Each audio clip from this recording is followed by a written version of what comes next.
Hi, this is John Hobbs.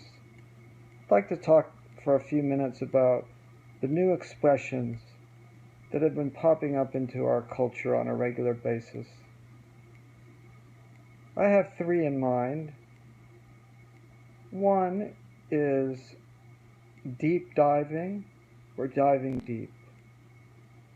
They both mean delving into a subject matter, researching it at great depth and thoroughness, rather than a superficial review of a particular subject. Another expression that also uses the word deep is the deep state. That expression refers to this bureaucracy in Washington, D.C. that is so embedded in its own insulated agenda that it matters not whether the president is a Republican or a Democrat, whether the Congress and the Senate is in the hands of the Democrats or the Republicans. This deep state functions autonomously, and some would say nefariously, to set agendas, social, economic, international, and that it's the deep state that is really running the show. The third expression is one I heard a couple years ago, 3 years ago, and it was called, the expression is called ghosting.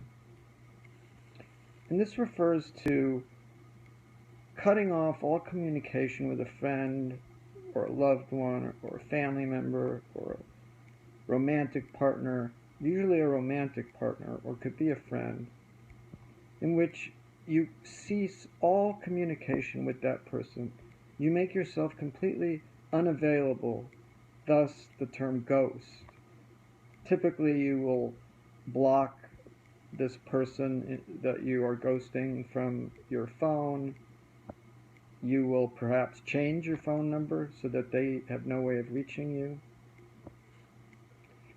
You don't respond to any queries from them on email, social media. You unfriend them.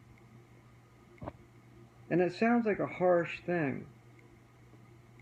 Yet, I read an interesting article that sort of informed me about this expression of ghosting. And it was in the New York Times, I think I said that, and it referred to a classic example that was recent to that time was how the actress Charlize Theron decided she no longer wanted to be her then boyfriend Sean Penn's girlfriend anymore.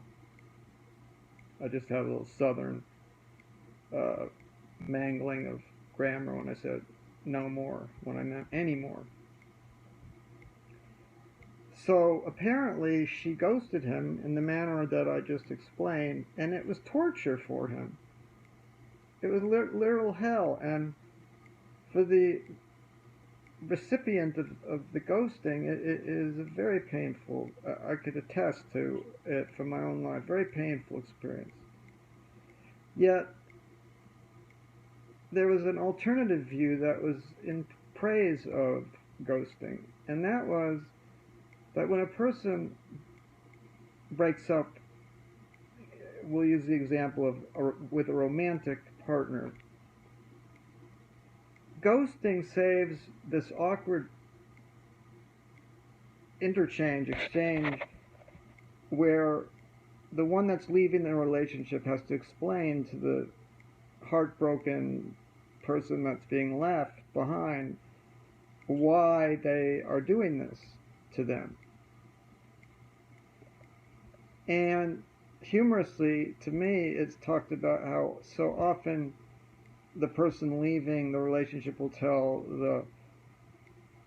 the person being left, well, this isn't about you, it's about me. I need space, I need to find myself, I need to be alone for a while. It's not about you. Well, it is about the person. So that's what the positive view of ghosting was, that it saves this bullshit conversation that you have where you're just basically like trying to let the person down easy, and they're gonna crash anyway, so why not just ghost them and save them the humiliation of that talk? Well, I disagree with ghosting, and I don't like it.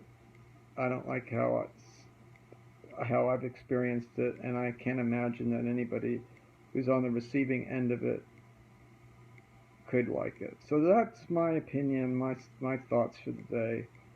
So until next time, this is John Hoffs bidding you au revoir.